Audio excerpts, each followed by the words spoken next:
सबसे बड़ा पाप क्या है? अहंकार। पाप मूल अभिमान। और तुलसी दया ना छोड़िए जब तक घट में, जब तक आप जिंदा हैं तब तक अपनी दया नहीं छोड़नी चाहिए। सोचिए, द्रौपदी के 5 बच्चे मर गए और हत्यारा सामने खड़ा है, फिर भी द्रौपदी कहती है इस हत्यारे को छोड़ दो। इतनी दया किसी के अंदर हो सकती है? इतनी दया द्रौपदी के अंदर थी, इसलिए तो भगवान ने द्रौपदी को बहन कहा, इसलिए तो द्रौपदी की भगवान ने लाज बचाई, इसलिए तो भगवान द्रौपदी के सहारा बनकर आते हैं। जो भगवान पर यकीन करता है और जो अपना धर्म कभी नहीं छोड़ता, पग पग में भगवान उसका साथ निभाते हैं। इसका उदाहरण पांडव है, द्रौपदी। आप सत्य को छोड़ देंगे तो ईश्वर आपको छोड़ देगा। आप धर्म को पकड़कर, धर्मो रक्षति रक्षिता, जब आप धर्म की रक्षा करते हैं तो ईश्वर आपके साथ रहता है, आपकी रक्षा करता है।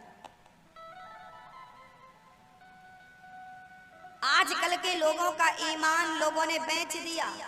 आज किसी को 10 रुपए दे दो और कहो कि 10 झूठ बोलना है तो वो 10 रुपए में 100 झूठ बोलने को तैयार है।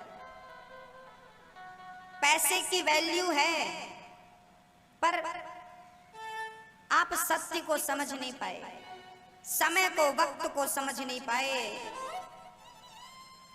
पागल कर दिया है लोभी जमाने में। द्रौपदी एक माँ है ना, और माँ तो ममता की मूर्ति होती है। माँ ममता की मूर्ति है, और भला द्रौपदी अपने ममत्व को कैसे छोड़ दे? बताओ भक्तों, माँ किसे कहते हैं?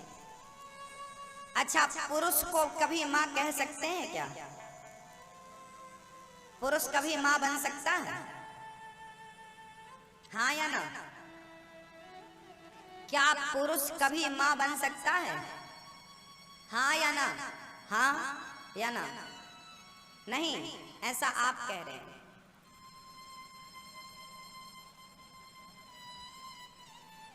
आप लोगों ने समझ रखा है कि जिसने बच्चे को जन्म दिया है बस वही माँ है, और जिस स्त्री ने बच्चे को जन्म नहीं दिया वो माँ। आप बच्चे से माँ को कंपेयर करते हैं, मेरी माँ। भक्तों, जिसने बच्चे को जन्म दिया वो माँ है, ऐसा नहीं है। जिसके अंदर ममता होती है, जिसके अंदर करुणा होती है, उसे ही माँ कहा जाता है। भगवान कृष्ण पुरुष हैं कि स्त्री हैं? पुरुष है ना। उस पुरुष को हम सभी कहते हैं मात पिता तुम मेरे, शरण गहूं मैं किसकी, स्वामी शरण पढ़ूं मैं किसकी। तो बताइए, छोटे थे आप, कौन था? आप बिस्तर में ही मलमूत्र कर लेते थे।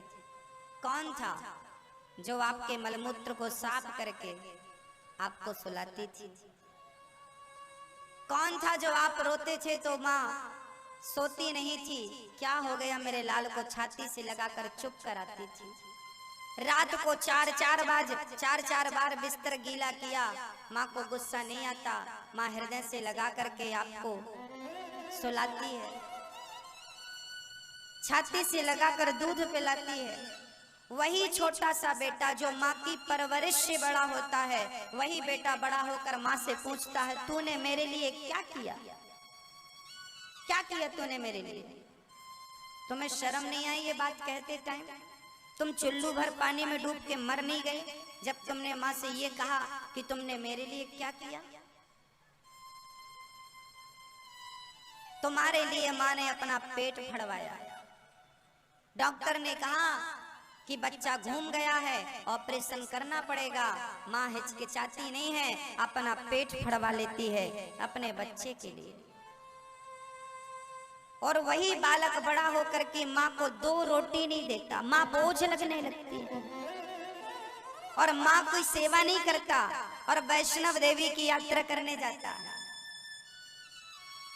वैष्णव देवी जा रहा है, जय माता दी, जय माता दी, जय माता दी, जय माता दी। 14 किलोमीटर की चढ़ाई पैदल चढ़ता है।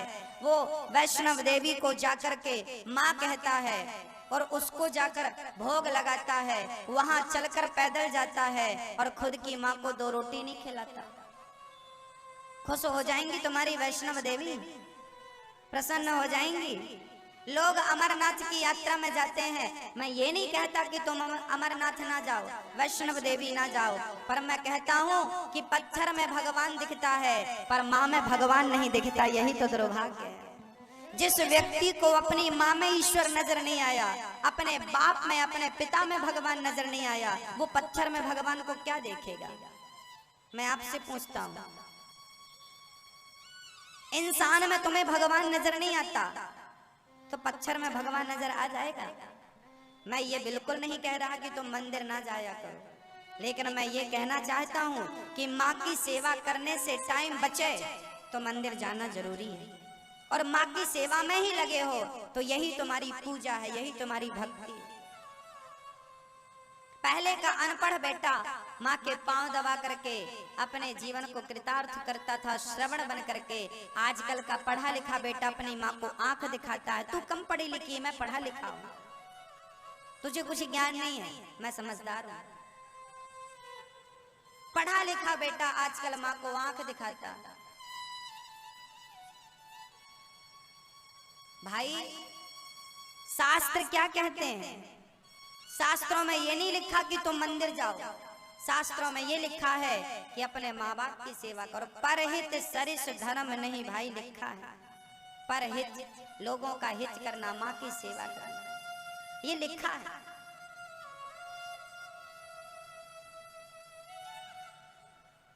भक्तों,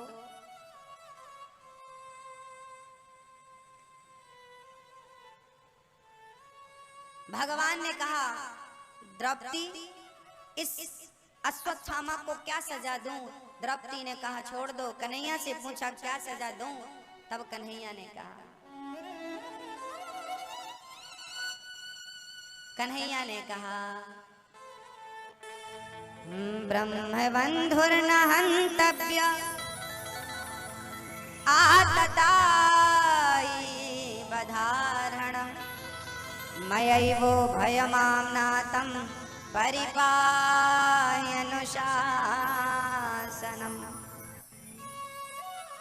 ब्राह्मण को कभी मारना नहीं चाहिए और आतताई को कभी छोड़ना नहीं चाहिए। ये जात से ब्राह्मण है, कर्मों से आतताई है, इसलिए इसे मार भी दो, छोड़ भी दो। जो अपनी माँ को घर से निकाल दे, माँ को दुत्कार दे, वो आतताई नहीं तो क्या है? भक्तों, अच्छा ये बताओ, आपने लास्ट बार अपनी माँ के पांव कब दबाए थे? आखिरी बार याद है आप? आपने आखिरी बार अपनी माँ के पांव कब दबाए थे? क्या कल बीती रात को आपने पांव दबाए अपनी माँ के? कहो, किसने कल अपनी माँ के पांव दबाए थे? हाथ उठाओ जरा। कल आपने अपनी माँ के पांव दबाए थे? पिछले कल? बहुत बढ़िया, मैं आपको प्रणाम करता हूँ। माँ, जिनकी माँ चली गई और आपने सेवा करी है तो आप बहुत भले व्यक्ति हैं। जिनकी माँ है, सोने के पहले पांव दबा दो, बड़ा पुण्य मिलेगा। सुन लो क्या कह रही है आपकी बूढ़ी माँ। आज बच्चे अपने माँ बाप की सेवा नहीं करते, इसलिए हम वृंदावन में, श्रीधाम वृंदावन में वृद्ध माताओं के लिए वृद्धाश्रम बनाने जा रहे हैं, जहां वृद्ध माताओं की सेवा होगी, उनके रहने की, खाने की सारी व्यवस्थाएं होंगी। ऐसी बहुत सारी माताएं हमारे पास आती हैं और रो रो कर कहती हैं कि बेटा हमें अपने साथ ले चलो, हमारे बच्चे हमारी सेवा नहीं करते। जानते हो, कुछ दिन पहले एक माँ मेरे पास आई और उस माँ ने कहा कि बेटा जब मैं मरूं तो मेरी आखिरी इच्छा है कि जब मैं मरूं तो मेरी चिता को तुम आग लगाना। उसने मुझे कहा कि जब मैं मरूं तो तुम मेरी चिता में आग लगा देना। मैंने कहा माँ ऐसा क्यों कहती हो?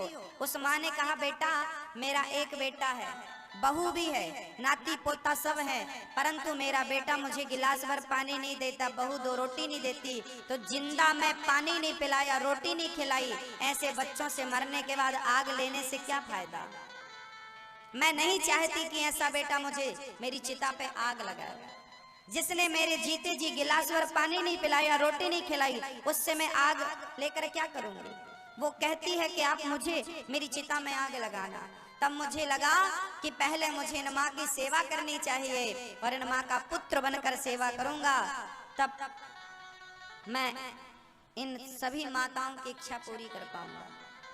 इन माओं का दर्द मैंने देखा, इन माओं की पीड़ा जब हमने सुनी, तब भगवान ने हमसे कहा, बिहारी जी ने, कि आप वृंदावन में जल्दी से वृद्धाश्रम बनाओ और इन माओं को यहाँ लाकर इनकी सेवा करो।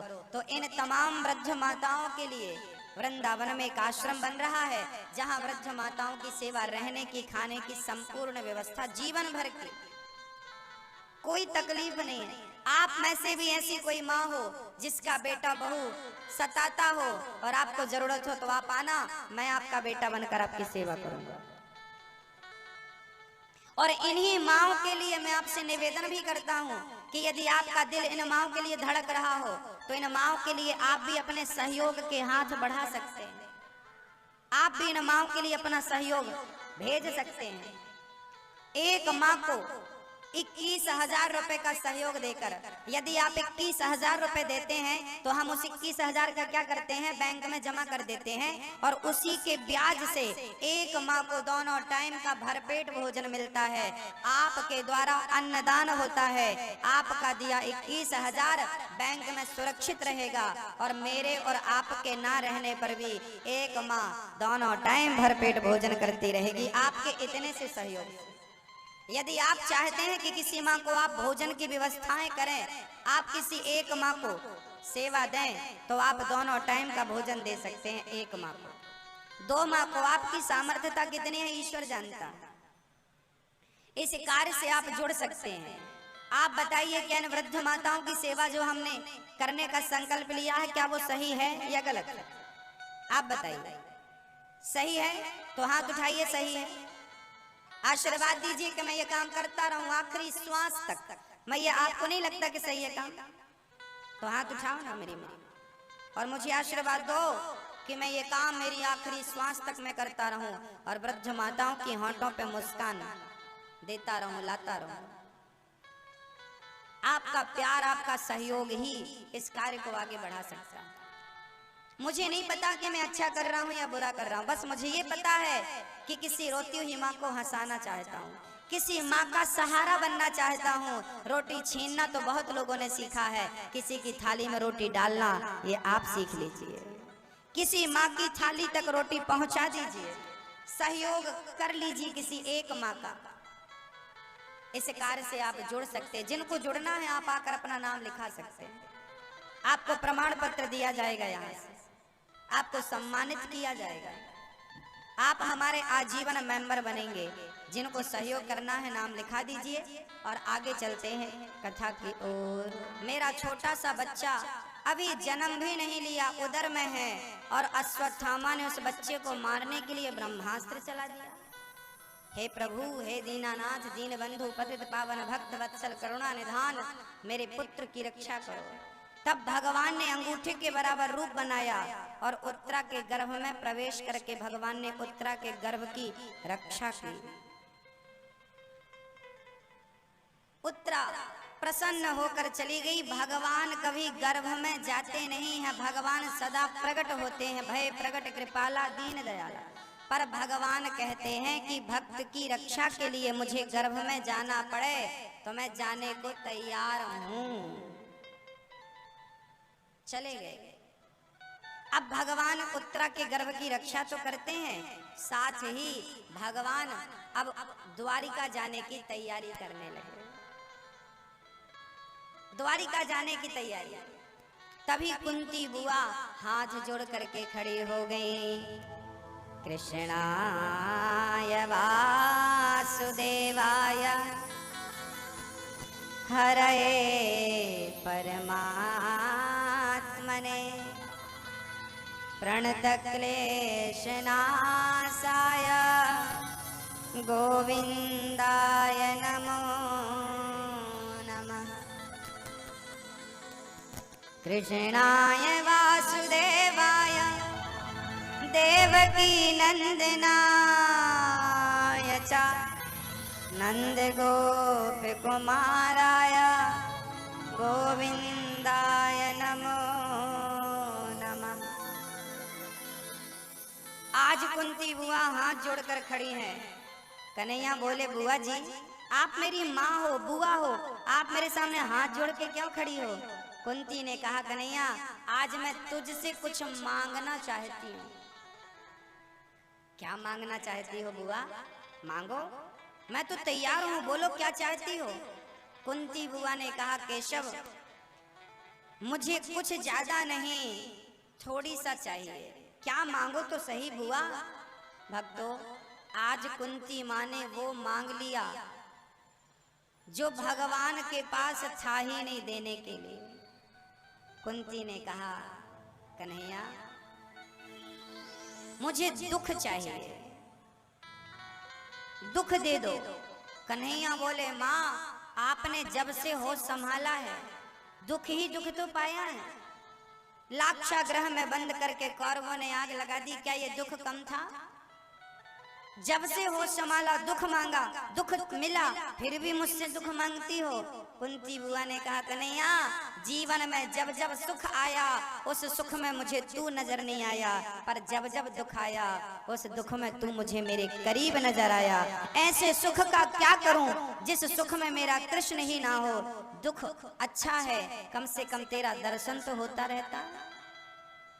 ऐसे सुख पर पत्थर पड़े जो कृष्ण हृदय से जाए, बलिहारी वा दुख की जो पल पल नाम जपाए। दुख में सुमिरन सब करे, सुख में करे न कोई। जो सुख में सुमिरन करे सो दुख काहे को होए। हमें सुख नहीं चाहिए, हमें दुख में चाहिए। दुखों से अगर चोट खाई ना होती तो कन्हैया तेरी याद हमको आई ना होती। कन्हैया से कुंती बुआ ने कहा, भरी सभा में मेरी बिटिया की लाज लूटनी चाहिए कौरवों ने। वो दुख ना होता तो क्या आप आते मेरी रक्षा करने? भरी सभा में द्रौपदी की लाज लुट रही है। द्रौपदी बुला रही है, कहाँ जा छिपे हो प्यारे कन्हैया, यहाँ लाज मेरी लूटी जा रही है। भरी सभा में द्रौपदी की लाज लूटनी चाहिए। द्रौपदी, अच्छा एक बात बताइए, द्रौपदी ने भरी सभा में जब साड़ी खींची तो भगवान को बुलाया, तो ये बताइए कि द्रौपदी ने बुलाने में देर लगाई है या श्री कृष्ण ने आने में देर लगाई है? बताइए। द्रौपदी ने बुलाने में देर लगा दी। द्रौपदी ने पहले के से बुलाया। गुरु द्रोण बोलो, पितामह बोलो, तुमसे तुम्हारी ये बहू पूछते हैं।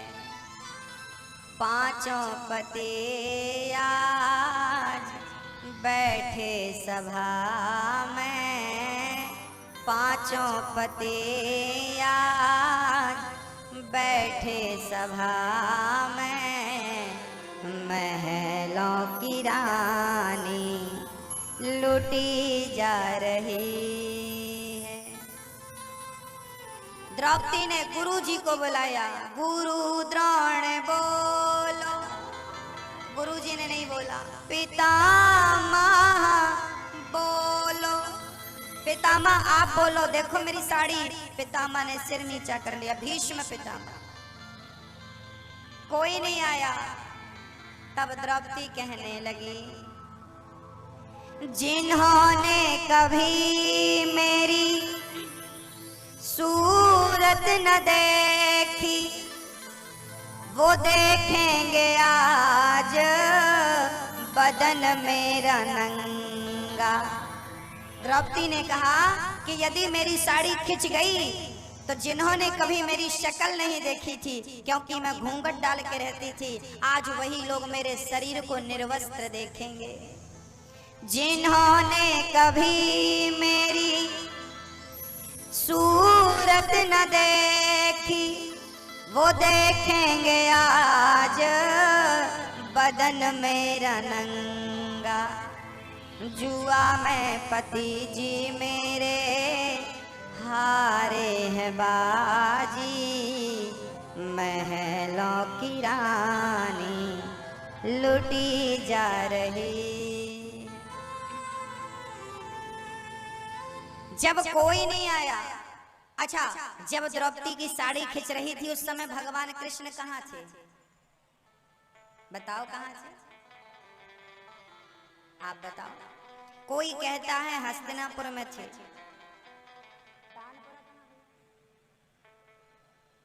कोई कहता है द्वारिका में थे, कोई कहता है हस्तिनापुर में थे। पर मैं कहता हूं कि जिस समय द्रौपदी की साड़ी खिंच रही थी, भगवान वहीं पर थे। जो भगवान कण कण में रहता है, क्या वो समय वहां उपस्थित नहीं रहा होगा? रहा। फिर आया क्यों नहीं? वो तो आने को तैयार था, द्रौपदी ने बुलाया कहाँ? द्रौपदी कहती रही, अर्जुन क्या तुम्हारे होते हुए तुम्हारी पत्नी लुट जाएगी? भीम तुम्हारे पास 10,000 हाथियों का बल है, क्या तुम द्रौपदी की रक्षा नहीं करोगे? सबने सिर झुका लिया। दुनिया जब सिर झुकाकर खड़ी हो जाती है, मुकर जाती है, जब किसी का हाथ नहीं बढ़ता, तब द्रौपदी ने दोनों हाथ उठाकर कहा। कहते हैं उस समय भगवान कृष्ण द्वारिका में थे और रुक्मणी जी कन्हैया से कह रही थी भोजन कर लीजिए, भोजन का टाइम है। भगवान को रुक्मणी जी भोजन परोस रही थी और भगवान इंतजार कर रहे थे कब मेरी बहन बुलाए और कब मैं जाऊं, पर नहीं बुलाया। तब तक रुक्मणी जी ने कहा प्रभु बैठ जाओ। और आप किसकी तरफ देख रहे हैं? अच्छा, रुक्मणी को पता नहीं चल रहा था ना भगवान कहाँ देख रहे हैं। तब भगवान को लगा कि मेरे भगवान ने कहा रुक्मणी मेरे भगत को मेरी बहुत जरूरत है, जाना पड़ सकता है। तो रुक्मणी जी बोली पहले खा लो, भोजन ठंडा हो जाएगा फिर चले जाना। इतनी देर में क्या बिगड़ रहा है? भगवान ने मन में सोचा इतनी देर में सब बिगड़ जाएगा। कैसे बताऊं तुम्हें? हाथ से पकड़कर रुक्मणी ने कन्हैया को बिठाया। भगवान बैठे सोने की थाल में रुक्मणी जी ने भोजन परोसा और रोटी तोड़कर जैसे मुंह की तरफ ले गई। अब द्रौपदी ने तब तक सबको बुलाकर देख लिया, कोई नहीं आया। तब दोनों हाथ उठाकर कहने लगी, द्रौपदी कहने लगी मेरा कोई। एक सज्जन ने हमसे कहा कि महाराज जी, तब भगवान ने द्रौपदी की साड़ी बचाने के लिए दौड़कर आकर साड़ी बढ़ा दी, द्रौपदी की रक्षा की। आज भी बहुत बहन बेटियों की साड़ी खींचती है, लाज लुटती है, भगवान क्यों नहीं आता? मैंने कहा कि पहले बुलाने वाली द्रौपदी थी, आज भी कोई द्रौपदी की तरह बुलाए तो कन्हैया तो आज भी आने को तैयार है। बुलाने वाले में दम होनी चाहिए, वो प्रेम, वो करुणा, वो भाव, वो भक्ति यदि आपके अंदर है और आपने उसी आर्त स्वर से यदि आवाज लगा दी तो मेरा कन्हैया कहीं भी होगा सुन लेगा। बिनु पग चलहि सुनहि बिनु काना, कर बिनु कर्म करहि विधि नाना। मेरा कन्हैया कैसा है जानते हो? बिना कान के सुनता है, बिना हाथ के काम करता है, बिना पाँव के चलता है। बताइए कोई बिना पाँव के चल सकता है? बिना कान के सुन सकता है? पर भगवान ने सुना, कहाँ सुना? सुनिएगा। द्रौपदी ने बुलाया था हस्तिनापुर से। हस्तिनापुर मतलब दिल्ली, आज उसी का नाम दिल्ली है, पहले हस्तिनापुर था। द्रौपदी ने बुलाया दिल्ली से और भगवान उस समय थे द्वारिका में। दिल्ली से द्वारिका की दूरी कितनी है? लगभग 1500 किलोमीटर।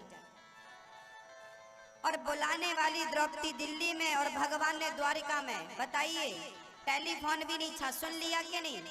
पुकार सुन लिया ना, 1500 किलोमीटर दूर बैठकर भी सुन लिया कि नहीं? बिना कान के सुनता है, ये बात सिद्ध हो गई। और बिना कान के सुना ऐसा नहीं, द्रौपदी दिल्ली से बुला रही थी और द्वारिका में भोजन करने बैठा था और बुलाया तो तुरंत चला गया।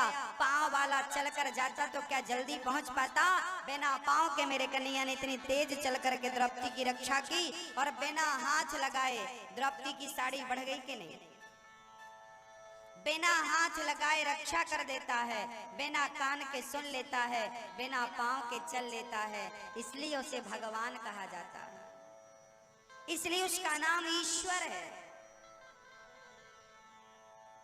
परमात्मा कहते हैं। आप भी जिस दिन सच्चे भाव सच्चे प्रेम से बुलाएंगे ना मेरी माँ, आपके पुकारने पर भी कन्हैया आएंगे। कुंती बुआ ने कहा, कन्हैया हमें सुख मत दो, हमें दुख दे दो। कम से कम इस दुख में आपकी याद तो आती है। हमें आपकी याद तो आती है, हमें सुख नहीं दुख चाहिए।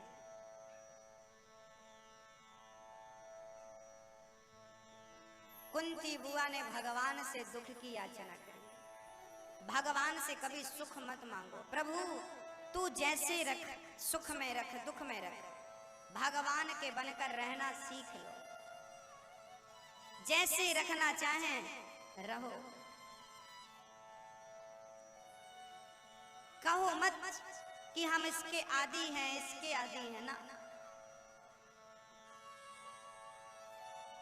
सुख भी हमें प्यारे हैं, दुख भी हमें प्यारे हैं, छोड़ूं मैं किसे भगवन, दोनों ही तुम्हारे हैं। मीठा गन्ना, गन्ने के अंदर मीठा रस कौन भरता? बताओ, कोई तो है भरने वाला, उसी को भगवान कहते हैं। और नीम के भीतर कड़वाहट किसने भरी? नीम को कड़वा करता है, गन्ने को मीठा करता है। मीठा गन्ना भी उसी का है, कड़वी नीम भी उसी का है।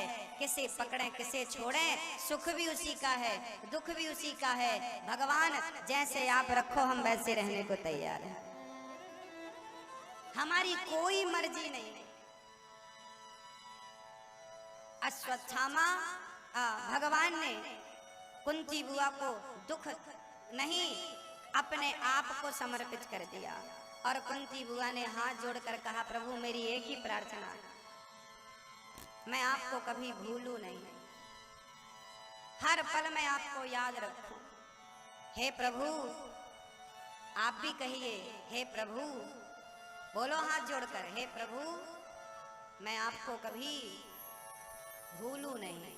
हे प्रभु, जोर से बोलो, हे प्रभु, हे प्रभु। इतने धीरे, मैया खाई नहीं आज, बोलो हे प्रभु मैं आपको कभी भूलूं नहीं, हे प्रभु मैं आपको कभी भूलूं नहीं, सदा याद करता रहूं, नित्य चिंतन करता। कुंती बुआ ने कहा कि आप मुझे ऐसा वरदान दो कि मैं आपको कभी भूलूं नहीं। भगवान जाने लगे। आज भगवान बैठ करके चिंतन कर रहे थे। अर्जुन बोले, प्रभु किसका चिंतन कर रहे हो? भगवान बोले, मैं अपने भक्तों का चिंतन कर रहा हूँ। किस भक्त का? बोले, मैं भीष्म पितामह का चिंतन कर रहा हूँ।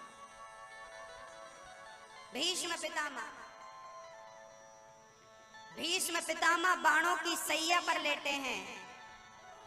भगवान के आने का इंतजार है। भीष्म पितामह को इच्छा मृत्यु का वरदान था। फिर भी वो मरे नहीं, क्योंकि उन्हें पता था, उन्हें विश्वास था कि मेरी मृत्यु के पहले भगवान मुझे आकर एक बार दर्शन जरूर देंगे, और उनका दर्शन किए बिना मैं कैसे मर सकता हूँ। बाणों की सैया पर पड़े रहे, तड़पते रहे, एक एक बूंद रक्त गिर गया, पर मरे नहीं। इन आंखों को खोल करके रखा कि मरने के पहले एक बार कृष्ण का दर्शन तो करूं। मेरी माँ, हम सब एक दिन मर जाएंगे, पर मरना भी तब सफल है जब एक बार आप मरने के पहले इन नेत्रों से गोविंद का दर्शन कर लें। दर्शन कर लीजिए। पितामह भीष्म के पास पहुंच गए। पितामह ने देखा नेत्रों से झरझर आंसू गिरने लगे। मुझे यकीन था कन्हैया आप आएंगे जरूर। याद रखना मेरी माँ, यदि आपको विश्वास है तो भगवान आएंगे जरूर। केवल विश्वास की जरूरत है। मंत्र जाप मम दृढ़ विश्वासा, पंचम भजन सुवेद प्रकाशा। पांचवी भक्ति विश्वास ही तो है।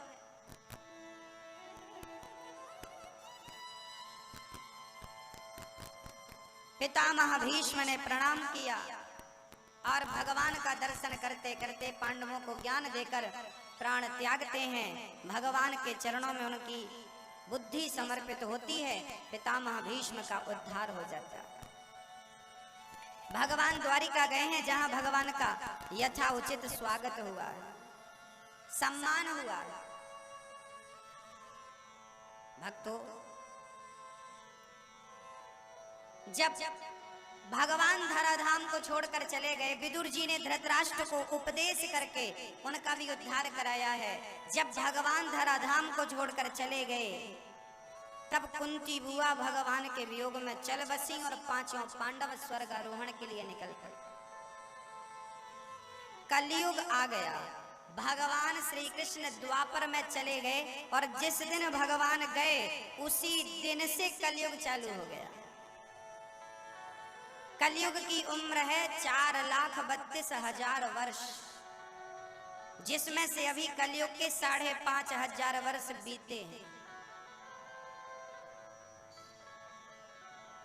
एक दिन परीक्षित जी घर से निकल पड़े कि मैं जाकर देखूं कि मेरी प्रजा कैसी है। घर से निकल पड़े श्री परीक्षित जी। आगे जाकर देखा तो एक गाय और एक बछड़ा, दोनों बड़े दुखी थे। एक काला सा आदमी गाय को और बछड़े को लात मार रहा था, लात मार रहा था।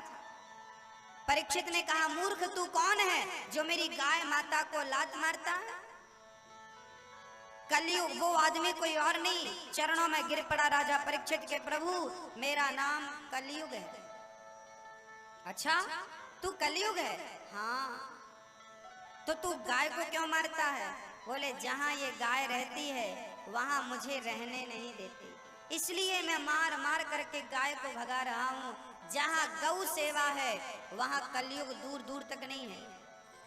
इसलिए गाय की सेवा हम सभी का नित्य धर्म होना चाहिए। गौ सेवा हर घर में होनी चाहिए। जिस घर में गाय है, तुलसी है,